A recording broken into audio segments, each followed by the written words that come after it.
ஒவ்வொரு நெல்லும் உற்பத்தி பண்ணோம்னா எவ்வளவு கஷ்டமாக இருக்குது.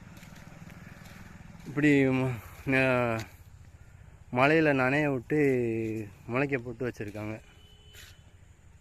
இதெல்லாம் எப்படி பாருங்க, முளைச்சி போயிருக்கு. மக்களோட வரிப்பணம் எப்படிலாம் வீணாகுது, எப்படியெல்லாம் விவசாயிகளோட உழைப்பை வீணாக்குறாங்க. இதெல்லாம் தாங்க முடியலை ஒரு விவசாயினால். ஒவ்வொன்றையும் உற்பத்தி பண்ணுறதுக்கு முன்னால் எவ்வளவு உழைப்பு, அதுக்கு பின்னால் எவ்வளவு வியர்வை இருக்குது. இதெல்லாம் ஏன் கவர்மெண்ட்டுக்கு புரிய மாட்டோம்னுது.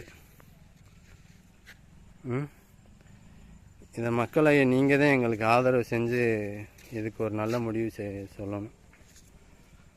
நன்றி ஃப்ரெண்ட்ஸ்.